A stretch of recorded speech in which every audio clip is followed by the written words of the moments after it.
There's Just Something About Kansas City is brought to you in part by the generosity of our friends at the Cockrell Family Foundation and the Sherman Family Foundation. Thank you. Welcome to another episode of There's Just Something About Kansas City. We talk about the great people, places, and things that make this such a wonderful place to live. And sitting across from me, the one and only Charlie Hustle himself, man, Chase McAnulty. Chase, thanks so much for coming in.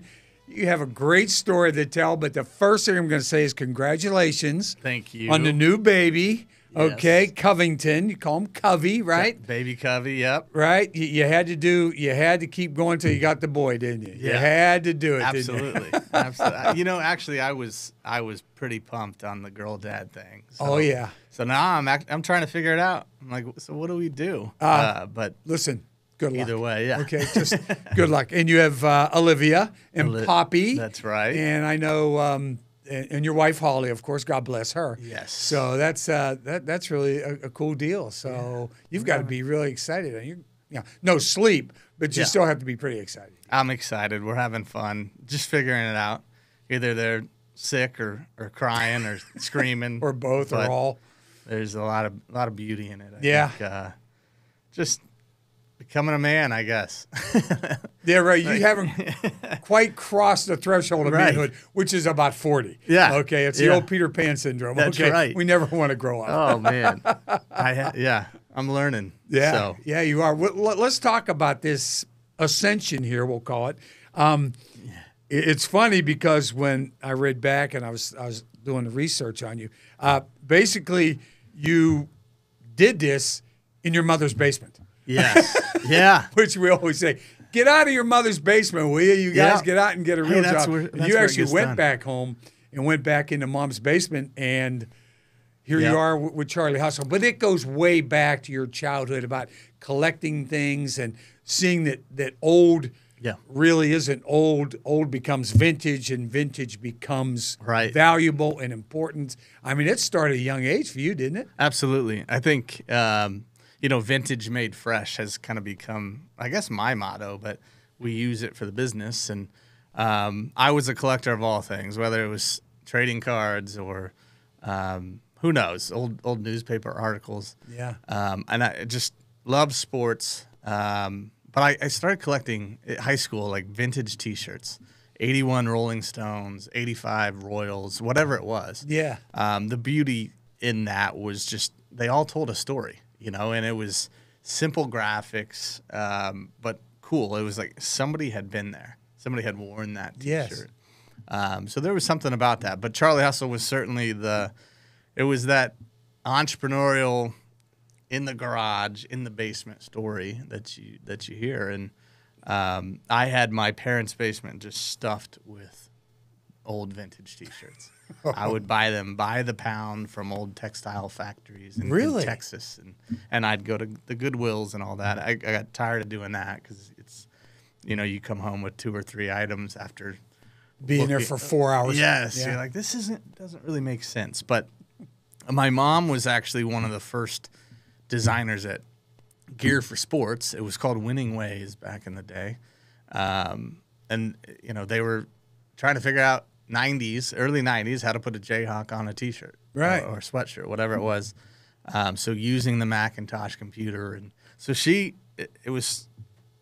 your mom was basically a graphic designer then, and Pretty that's much, where you get your talent for seeing Creative talent, and understanding creative talent for all this. Absolutely, and she pushed me. I didn't know what I was doing out of high school, but she pushed me to go to the Art Institute here in Kansas City.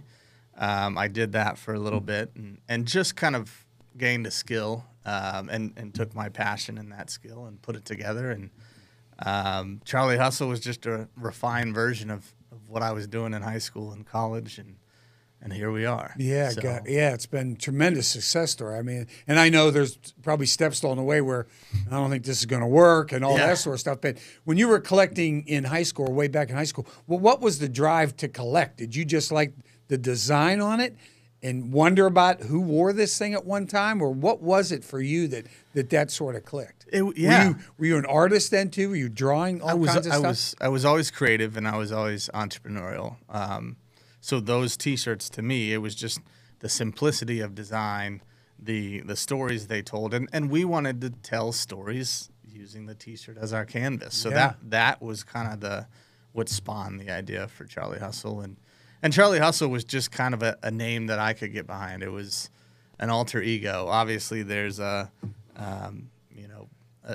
famous baseball player at one time, I think, was named Charlie Hustle. Yeah. And did you have any problem with a trade? Did he ever trademark that? Or he didn't. It was kind of just a nickname that was out there through the years, and obviously Pete was one of the famous ones that took that on. But they called you Charlie Hustle. I guess so. It was more, Chase growing up was kind of an odd name. So people thought maybe it was short for Charlie or Charles.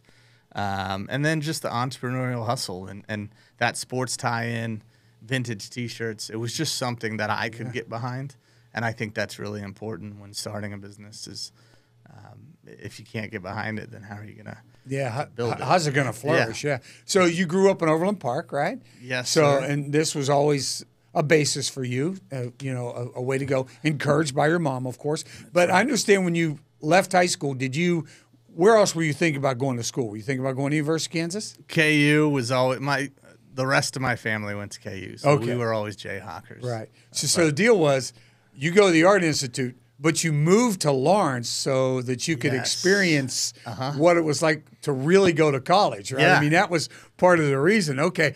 The kids go, okay, what fraternity you in? Well, I really go to school in Kansas City. Yeah. I moved here just to have some fun. Absolutely. So, yeah. So talk about those years when you were going to the Art Institute, commuting, living in Lawrence. Wild. It was a challenge. I always loved Lawrence. My sister was up there, so I'd go up there senior year of high school and hang with her. But, I was living up there 2008. When we won the national championship. Yeah. And we had a duplex. We had both sides of it, and 5 of my best buddies. Oh God. 3 and 3. So we made our own little fraternity. 9th in Alabama, I think it was. But so I got that. I wanted that college experience, especially it was our last year, senior year. Mm-hmm. But it was a challenge because all 5 of them, they were going to KU and getting their degrees, and they're waking up late to just make class. You had to get up 2 hours early to do the commute, right? Yeah. And I'm just, and I had a slew of T-shirts just hanging in my room, and we were selling them on eBay, and I had a website online that was, selling vintage T-shirts. So way back then, right? Yeah. And so I think part of that. Let me see. What was that? Was that Wicked Threads? Wicked Threads. That was Wicked Threads, with and you were already selling at that time. It was a terrible so you were name, but 18 or not really. And then you had it was all an underground culture, right? Yes. Or underground culture was and you at that time. I mean, what year was that? I mean, the web selling them on the web at that time was early on. It was early, and I think that was an advantage for sure. Yeah. There wasn't a lot of people doing it. There was this whole subculture of collectors, and then eBay. And they're from all over the world. I mean, you're meeting people from all over the world, Malaysia, right? Malaysia was a big one. Japan has a huge. Yeah, Malaysia was probably culture. making a lot of the those T-shirts. Absolutely, yeah, absolutely. Right. I had a buddy in Canada that I would always talk to that had a fun little website that he talked about vintage rock T-shirts, and it was crazy. It's actually wild to sit here and think about that with you, but just. I mean, you're 18, 19 years old, and you're doing this. You're probably. Supplementing your income as well, right? To go to, the wheel, wherever the heck you were hanging out in those days. That was the beer money for sure. That was the beer money. Absolutely. Yeah. And I remember, eBay wasn't much of a thing yet. It was, so it wasn't so saturated with stuff. Now it's just a garage sale, but you could sell a $2 T-shirt that you found at the Goodwill for $200. Wow. And I would get literally 50 pounds of vintage T-shirts sent to my parents' house, and 50 pounds makes up about 130 T-shirts, and 10 of them would pay for the whole batch, and there might be 2 or 3 in there that were just awesome, $100, $200, $300. there was collectors out there, and it was concert T-shirts. I loved Nike, old Nike T-shirts. Right. Just do it. Yep. Yeah. Early 1980s, before, Bo Jackson, before Michael Jordan. It was really that come up. They were Blue Ribbon Sports in the late 70s, and then kind of spawned off into, what Nike is now. So that's cool too. It was all part of this story. And I wanted to recreate those things here in Kansas City. Yeah, it was almost pre-swoosh. Yeah, at that point, right? I'm not sure when the swoosh went on the shoe. Yeah, at the moment. And at first, the swoosh was, put in a pinwheel, kind of. They used that for track, and the waffle racer was the big thing. But that's right. The check was in the, and then the tail of it was outside of the whatever was the swoosh was in. Yep. Yeah. So that was pretty good. That was way before that. Yep. So that is pretty cool. It is pretty cool. It went back that far, and of course the love for Nike, latching onto that particular brand at that time was you're on the ground floor at that point. Yep. And you're just going, oh, okay, this stuff really, now we got Michael Jordan, we got Bo Jackson, we got everything else. Yeah. And, Bo ends up here for a while, which was really incredible as well. So that really had to ring with you as well. Yeah. I mean, you remember. It was like we had. It's crazy. And it's cool now because we have superheroes again with our teams. In KC. Yeah, absolutely. Obviously, Mahomes, and what Bobby Witt's doing is incredible. But that's what it was growing up. It was Bo Jackson. George Brett was, Oh, wow. World. Yeah, absolutely. Yeah. Sure. That was right through the heart of his career. And we had Montana come in here, Marcus Allen. So that growing up in the 90s, that was a fun time. Yeah. And there's so many, Derek Thomas, so many stories to tell there. And you were at the forefront of it all. Oh, well, we had a great time, but I didn't do any Super Bowls, okay? Yeah. So I don't have the fun these guys are having now. Sure. Or really when you think about, in the media and you look at it, you say, oh, they're so lucky. And they are. Because it was blessed to be able to do what I did was incredible. But the deal was when you're there and you're at those events, all they see is, you're in Vegas at the Super Bowl, and it's like, oh, they're 5 minutes later, after they get off the air, they're at the casino. No, they're going to bed because they have to get up at 3 o'clock in the morning, Vegas time, to do live shots early on. Right. So it is a lot of work, but it is a tremendous amount of fun, too. Yeah. So you get out of the KC Art Institute, and at that point, what were you thinking? Was it graphic design, I think, you thought was where you were going, right? Yeah. I had a job for a couple of years out of college, and I was just kind of honing my skills, and it was a liquor beverage company, and doing what for them? You trying to brand them? Making designs, graphic designs for. You can say who it was unless you're. Well, it's actually close by Standard Beverage. Oh yeah, okay. Yeah, signs for liquor stores or events or different things to sell booze, whether it was Grey Goose or whatever. And I enjoyed that. That was, it was a really good, it's just like anything, school's good for education, but experience is experience. And that was honing some of my design skills. But, I was working, I was living in Prairie Village. I'd come home at 5 o'clock and eat some dinner, and I would be building this business plan until maybe 2, 3 in the morning, and then. So you were thinking this was in the back of your mind. Yeah. This wasn't a business plan for what you were branding. Yeah, this is. I'm not going to do this. Yes. Okay. I'm not going to do this the rest of my life. Yeah. Okay. I'm not going to see the Grey Goose. That's right. Flying upside down one of these days on a new a new labeled liquor. Okay. I don't need that. Yeah. Yeah. It was. Certainly, and you started showing up at 9 a.m., 10 a.m., and I see some of that now with some young people. But it is what it is. I was working towards what I wanted to do and be, and who knew it would work the way it did, and actually didn't work the way I had envisioned. I was really focused in on sports in general, vintage sports T-shirts, and we had T-shirts all over. The New York Sack Exchange was kind of a fun one. Yeah, it was all like nicknames. Chicago Hitmen, that was the White Sox. Yeah, kind of that era. We had Run TMC, Tim Hardaway, Mitch Richmond, Chris Mullen. So all this stuff, but the Casey Hart was actually the last shirt, the 16th shirt we chose to put online, and the day we launched Charlie Hustle, we sold 27 shirts, which was pretty good for a launch, and 14 of them were that Casey Hart. So we knew we had something to get behind, right? And we threw a lot of our energy into local and celebrating this heart and coming out with more of them, and it led to a few more things. That, right. So where'd that come from? Did it come from one of those I Love New York T-shirts with the heart a little bit? And I know it was KC, but you thought, well, they got something. I see those. You see those in Kansas City because somebody had just been to New York. Yeah. Okay. But you really didn't see that. You'd see them wearing Royal stuff. Or you'd see them wearing Chiefs, but you'd never see them wearing just a Kansas City type thing. Right. I think the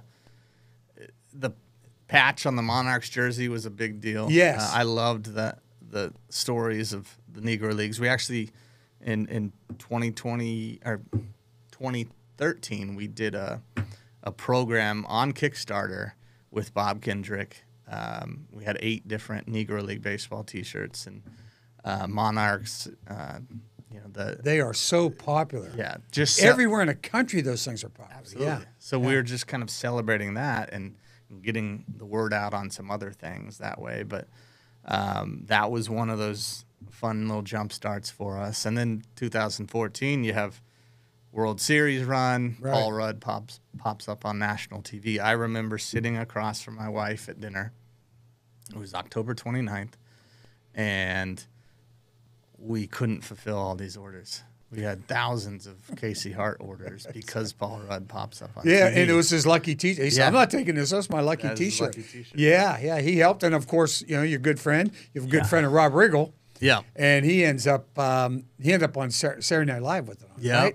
And then, of course, Jason Sudeikis. He popped up in People Magazine. People Magazine, on the cover of People. Yeah. With the I Love Casey Charlie Hustle T-shirt. It's pretty crazy. And then all of a sudden, it's just like, it's a zoo. I mean, how did you keep up with the orders? I mean, it's just crazy. Yeah, you just figure it out. I think that's what I've learned the most is, you put energy into certain things, and that's what you get back. And we just kept driving this thing and just getting out there and see what happens, right? Yeah, right. Figure it out later.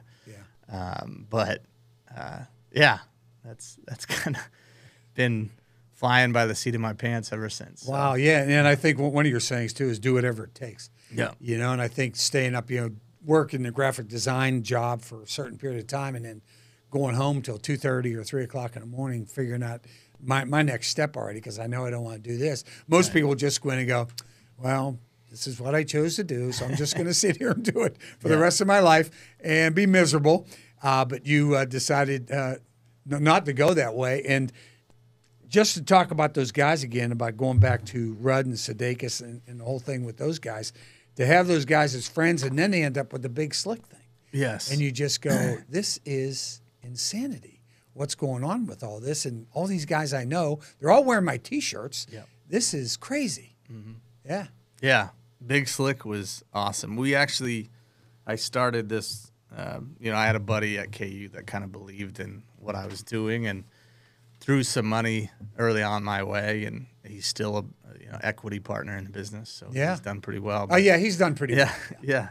But he had a buddy in Los Angeles that was working on set with Rob. They were KU guys, and he found out that Rob was doing this. I think it was Big Slick year 2. Yeah, they're coming in town. Was that when bowling came along after the gambling? It was poker tournament to begin with, right? Yeah, it was one more year of the poker tournament. Okay, right. Just poker. Yes. Yeah. And so my buddy had asked, could we get some shirts in their hotel rooms? And I literally, long story short, showed up at the hotel they were staying at with a duffel bag full of T-shirts. And it was funny because I think it was David Koechner's sister, who's amazing. She actually did all the merch, and she probably was like, who is this guy showing up with T-shirts? She thinks he wants these autographs. He's going to go sell all the shirts. Yeah. So she, luckily enough, put these shirts in everybody's hotel rooms, and a bunch of them came down to the poker tournament wearing the Casey Hart and different things like that, and it just spawned off into other Everybody things. said, "Where'd you get those?" Yeah, and those were those just moments that we learned how to recreate those moments by just using influence, and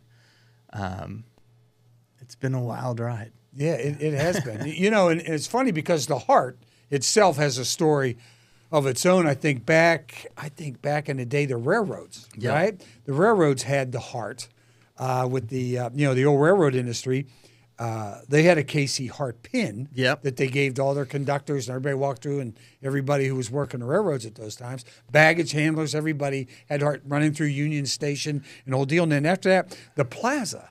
They said back in the 50s and 60s had the Harts on the lamppost. Yeah, right? It was really cool. I have a buddy that he owns West Side Story in the West Side North area, and he goes to all the flea markets and all the cool things. But he actually gave me just a real heavy metal pole, just a street pole, and it had the Casey Hart inside of it.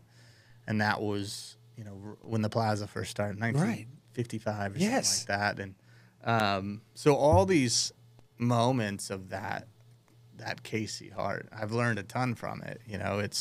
It's been here.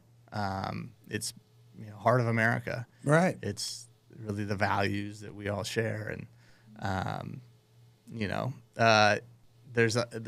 it's symbiotic to Kansas City and nowhere else. We've had lots of people ask, why don't you do LA Hart, NY Hart? Why don't you scale? And, because the Casey Hart is iconic. Casey Hart. Yeah, it's us. Yes. I think Heidi was talking about one of the people she got from Saturday Night Live to come back. I think she had her here one year, and then she came back, I think, this year as well. And I forget the woman's name. I apologize for that. But she's on Saturday Night Live with Heidi. Yeah. And, she came to Heidi after she'd done the first year. She came to Heidi about 4 or 5 months later and goes, when's that thing that you have in Kansas City happening, that big slick thing that you do? And she goes, you want to come back? She goes, oh, yeah, because when I get off the plane, you just feel like the city just gives you a giant hug. Yeah. And you could put the hug like this, you know what I mean? And there's the heart of Kansas City. And I thought that was so,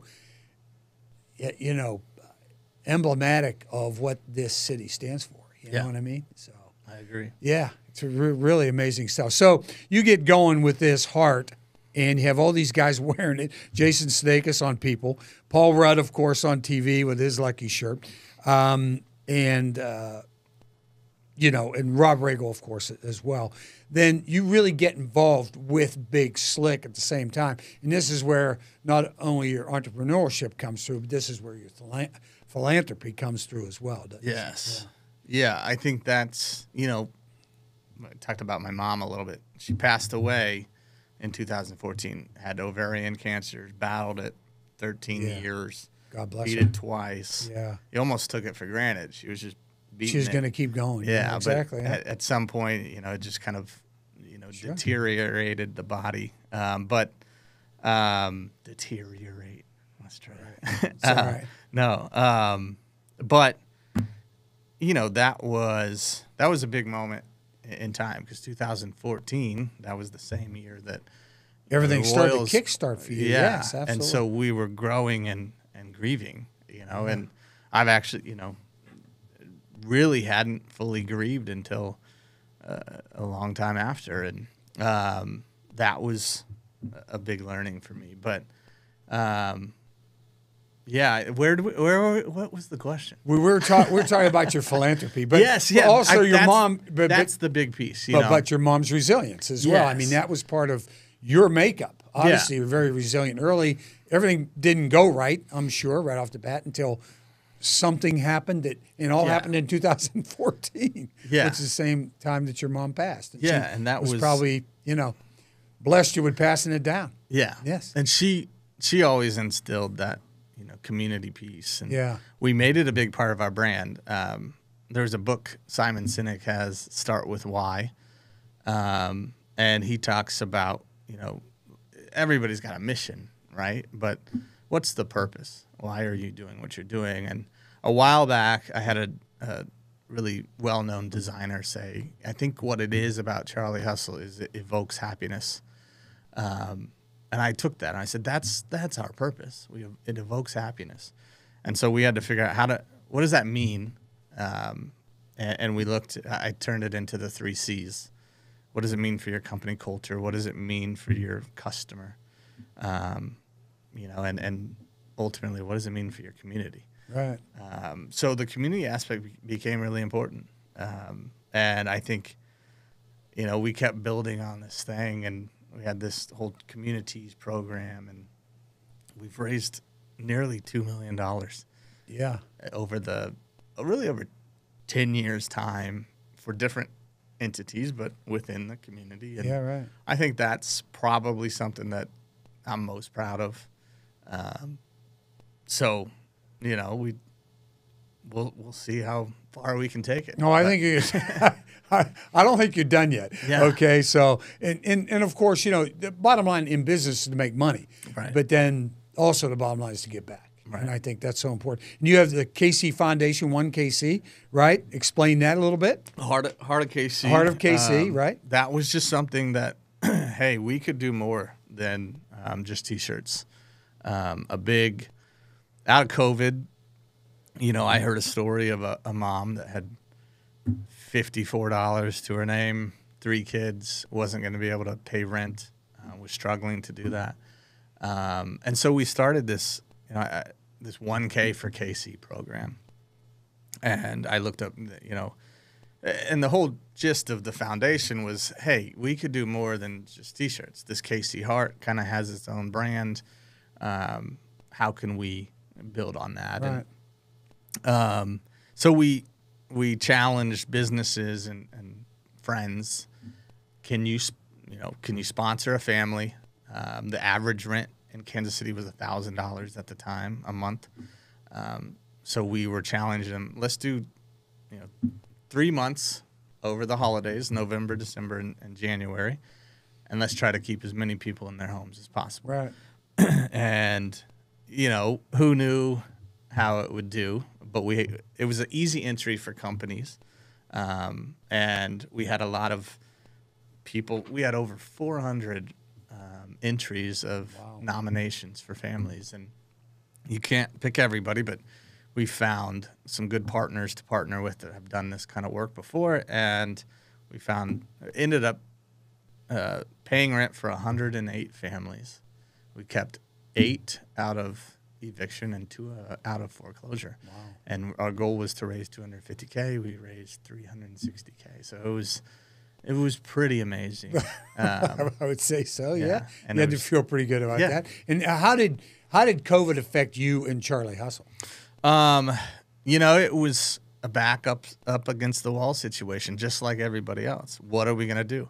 For us, it was Q2. It was March Madness. It was Royals season. Everything was. We had all our product lines kind of, and they're all shutting down, developed, and like, oh well, we have nothing for Q2, and that's so second quarter, right? Yeah. Okay. Yeah. So we were trying to figure out, how are we going to generate revenue and keep these people's jobs, and we did a quick pivot to doing face masks. We had a smart idea. Yeah. Wow. We had a manufacturer in Guatemala that was developing a face mask, and then we had a manufacturer in Los Angeles that had been working with the city of Los Angeles on a face mask.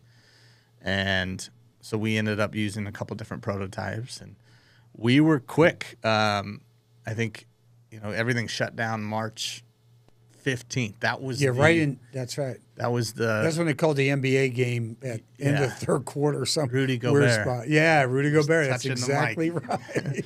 Poor guy. Yeah. But that's right. But he so that was March 15th, and we launched face masks by I think April 10th. Wow. So we had, it was just like, this is what we're going to do. This is how we're going to do it. And we started out doing, 1 for 1, because you didn't want to make a bunch of money off of a pandemic, yeah, you feel guilty. Yeah. Yeah, sure. So everyone even though it's costing you money at the same time. Yeah. So everyone we sold, we gave one back to, first responders and nurses, or whoever needed it. And we sold 300,000 face masks. Oh, wow. And we donated 300,000 face masks. So did you send those all over the country? Were they going all over the country? It was just here. It was mainly here because they were, if you remember, they were running out like by September. Right. Hospitals and just because everybody's walking in the door. There was you had to pick it up if you weren't wearing one on the way in, which most people were anyway. But then you'd pick up. So they'd always pick up more. And they'd grab a bunch and just go. Yeah. And because of the supply chain being because of COVID, nobody was working. Supply chains were limited. They had to have workers, in manufacturing were they were spreading people out. They couldn't have the same workforce. They had to have different, segments where they came into work. And so that affected, everything. Yes. But it was an opportunity for us to do something good, keep the lights on. Right. Keep people employed. Yeah. Yeah, absolutely. We talked to Andy Rieger about this, Jay Rieger, and they did the alcohol. Absolutely. They decided, what can we do? Well, I think somebody came to them and said, well, you already have the alcohol here, right? And they were trying to figure out, well, does that translate to the same kind of alcohol you use on your hands? Sure, we can do this. And that's the way they kept their lights open, too. But another local company thinking locally, and all of that was done here. Yeah. And people driving into their warehouse area had the big crates outside and handing them through windows of cars and trucks coming and pick up all the stuff. So it was a community effort at that point. Yeah.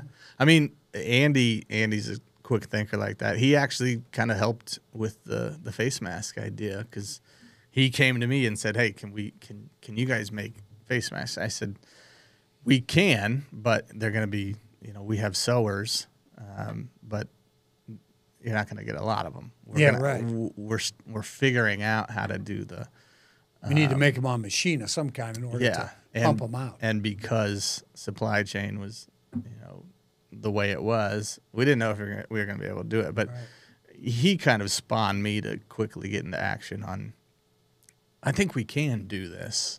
We just have to figure it out, and I think it'll be actually good for everybody. It'll be good for our vendors, manufacturers, to put them to work. So it's the other thing about Kansas City too. You guys were, you weren't rivals, but you're a couple entrepreneurs, and sometimes everybody sort of hides their, they hide their plan, their template, behind a safe or in a safe somewhere, But here, this is part of Kansas City too. That is the last thing people do. They go, hey, can you help with the mask? I'm going to do the alcohol. You help with the mask, and we'll go over here and we'll get somebody else to help with this. And then we'll go raise money for this and all that sort of thing. So I think that is really part of what Kansas City is all about, at that point. You don't see that. You're not going to see that in New York or Chicago or Los Angeles or Atlanta or Miami or many of those places, like we do here. Because a lot of people here are from here. Yep. They're not transplants. They haven't moved here from other places. They're here. Once they get here, even if they are transplants, they stay here. They have a tendency to stay. So I think that's important, too, with that part of the community, the giving back part of the community. Yep, absolutely. Yeah. And you had the other thing called the Comuni-TEES. Yeah. Right? And explain that a little bit. It might flow with this same thing, I'm not sure, but the Comuni-TEES that you have, which was interesting as well. Yeah, we had along with the T-shirts. It was just kind of a thing that, our marketing director at the time, she was really great in, putting things together like that. And we were doing different give back T-shirts for various organizations, and we kind of just tied it all up into a program called Comuni-TEES. She was big on her puns. You know what? That's pretty good. Loved a good pun. That was pretty good. Yeah. So we began to kind of build that program out, and we had different tests every year. Whether it was, I think we'd have 12 different partners, and then it'd blow up into 24. And at some point you're just doing too many things. But it taught us what to focus on, and what we want to support as an organization, and still going today. It's a cool way to give back and help different. Well, you're booming. I mean, I know you're the owner, and you're always thinking, oh gosh, another shoe going to drop somewhere or whatever, and you got 3 kids at home, young children, the whole deal. Where are you headed? Where are you going to go? Are you going to go national? Yeah. Besides what you do with website, I know people can pick this up nationally anywhere. Are you going to go national? Are you good here? Everything good? Because vintage will never go out of style. Yeah. Something you did, when you started, is still in style now that we are into 2024 and beyond. Yeah, I'm of growth mindset as an entrepreneur, but I think we focused on kind of an 8 to 10 state region over the last 3 years and done really well with that. But I think it's really important to nurture what is here and serve the customer that we serve best, and and it's also important to build, to me, long-lasting companies. This was never set up to exit.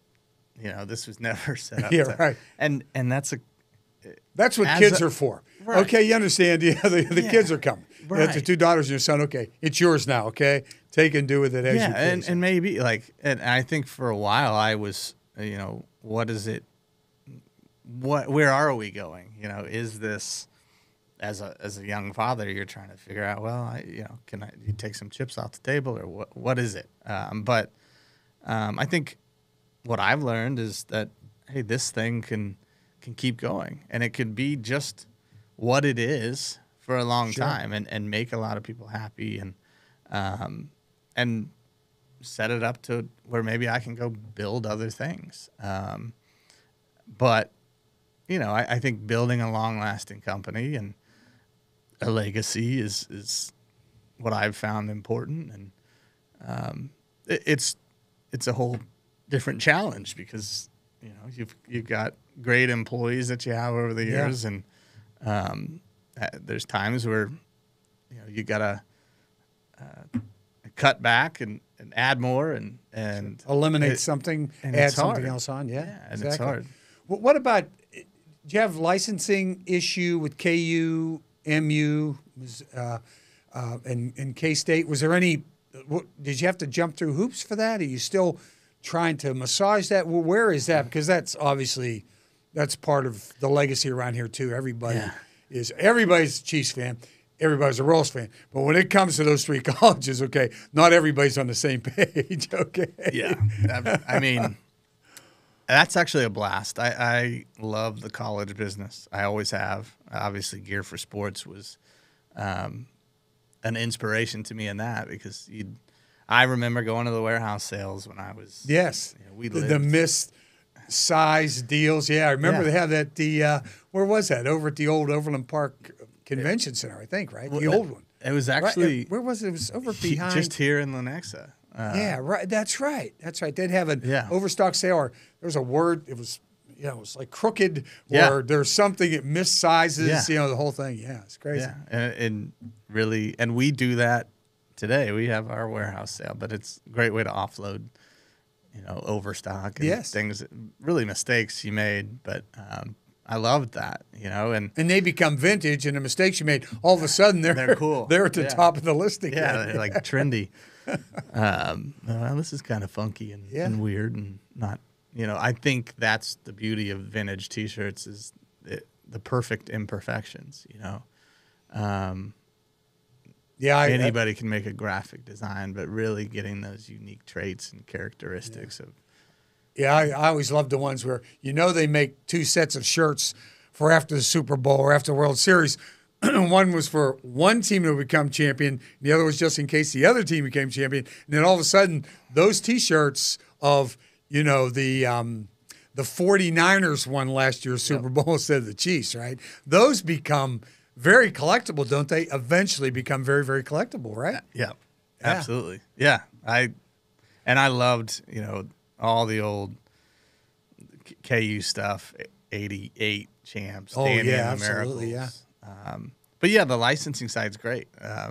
I've learned, obviously I was a KU fan growing up, but you become a fan of, you literally become a fan of these schools, and it sounds so weird to, if a KU fan heard me saying that. It's fun to design with Wildcat marks and all the vintage storytelling that you get to do. The Mizzou has so much good stuff. Oh, yeah. So you learn a lot, and it just becomes, in a way, like this world is so much bigger than that. Yeah.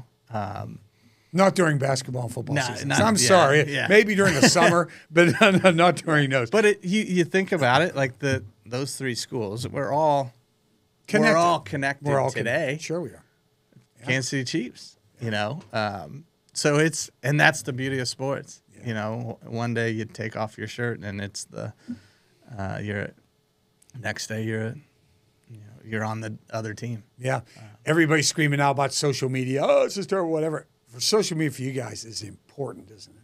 Yeah. Really is important. It is. Talk about the importance of social media. I think it's, it's just how you connect with the consumer on a different level. The ability to, I always say, get people to buy into something, not just buy something. And you can, anybody can post products online, but really engaging with that consumer and understanding what they like and appreciate and what brings them happiness. And that drives into the products we make and marketing we do and the partners that we have. So it's vital, and influencer marketing has become such a amazing thing, and it's that kind of reverse engineering that Paul Rudd moment. Yeah, and the Instagram of the influencers you just talked about a little bit. They're big on whether it's a good place to eat in your city, or it's a good place to go on vacation, or it's all these hikes you should take if you visit Switzerland or whatever. It's huge, right? Yeah. Yeah. Where to go and where to get the product. Yeah. Yeah. So expanding retail space, will you be, I know you have the one on Country Club Plaza and you have one at Crossroads, right? So we're pretty much, retail is retail right now, and it's hard to tell. So we're tough. Is retail tough? Storefronts are, because of the web and being able to buy on Amazon and everywhere else. Yeah. Yeah. You just don't need more. We have the one flagship on the Country Club Plaza. Right.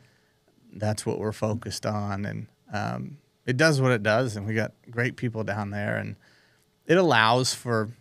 It's kind of like Cheers Boston, you don't need more than one. I know there's 2 of them, but it's a nice place for people traveling or coming in town to, go see a piece of Kansas City, and I think Charlie Hustle has become that. Yeah, so.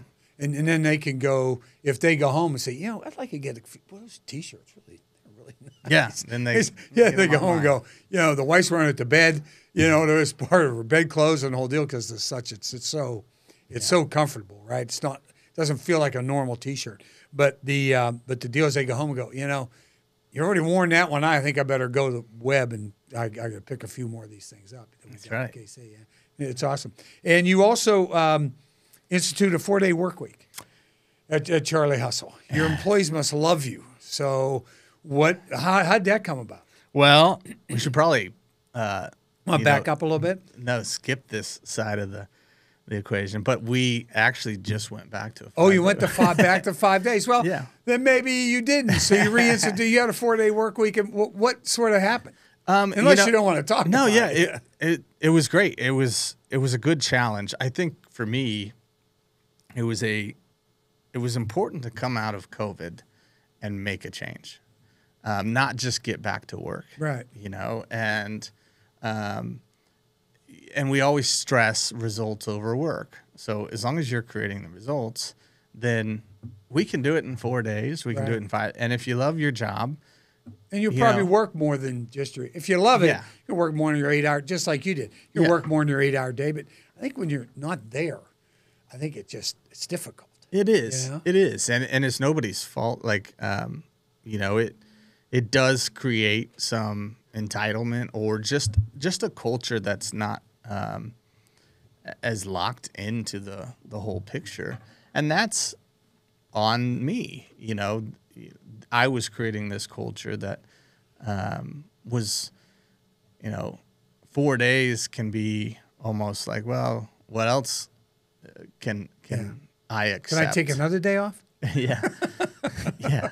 So, and you stop, ultimately you stop seeing the results the way you need to. And if I was a young leader learning and trying to do fun things, but also, it's really becomes about the performance. And that's the bottom line. Yeah.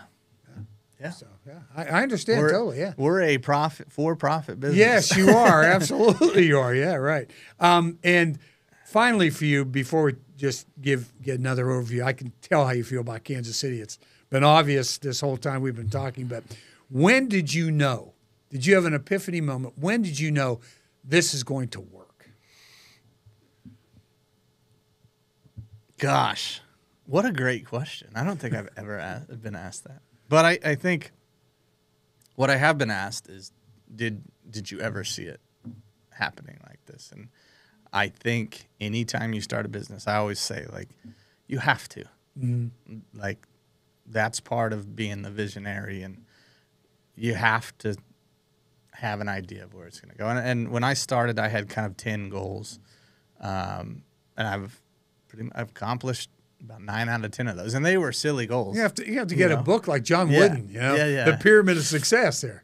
Yeah, mine were like, build a house, buy a big black car, but those were fun. That's right, absolutely. 10-year things when I was 25 that I was like, this is what I see, and obviously that changes over time with. It evolves. Evolves and matures. But I think the Paul Rudd moment was a really big moment. And I tell you what, we sat there. You were in the big press conference, Big Slick, and I was sitting next to Mandy, and we were talking. And I wish I would have taken the chance to get on that mic and just thank those guys, because I mean to tell you, like, when you really, I had never been to the press conference. 10 years I had never been to the press conference, and had our communications gal kind of pushing me, like, you got to get there, just stop what you're doing and come. This is important. Yeah. And it really was. It was important for me to see, like, not only what Big Slick has meant for Charlie Hustle, but to be a big part of what they've done or a small piece of what they've done, but that's really special and incredible. And so shout out to those guys. Yeah. And how special that is to have superstars. They're all from here. Everybody on that stage is from here. Yeah. I mean, you think about everything they've done. Paul Rudd, Jason Sudeikis, Rob Riggle, Eric Stonestreet, Heidi Gardner, David Keckner. I mean, just and why do they come back? Because they love KC. There's just something about I blew my chance. Yeah, come on. There's just something about Kansas City. You're absolutely right. Well, there's just something about you and your involvement here in KC and everything you've done. We thank you, and I really thank you for taking time. And believe me, there'll be big slicks to come, so you can grab the microphone. Take it away from the old guy in the front, the bald-headed guy that got up and started to say something. Just take the mic from him and go, wait a minute, let me say something here. And you can thank them all again right there on stage. Well, you're a legend on the mic, so better you than me, but thanks for having me. Yeah, you bet. Cool. This has been great. Folks, here's another reason why there's just something about Kansas City. There's Just Something About Kansas City is a registered 501c3 nonprofit organization with the mission of documenting the stories that have built our city to inspire and educate generations to come. Our work is made possible by the generous support of local partners such as the Cockrell Family Foundation and the Sherman Family Foundation. For more information about how you can help us share these stories, visit our website at somethingaboutKC.org. Thank you.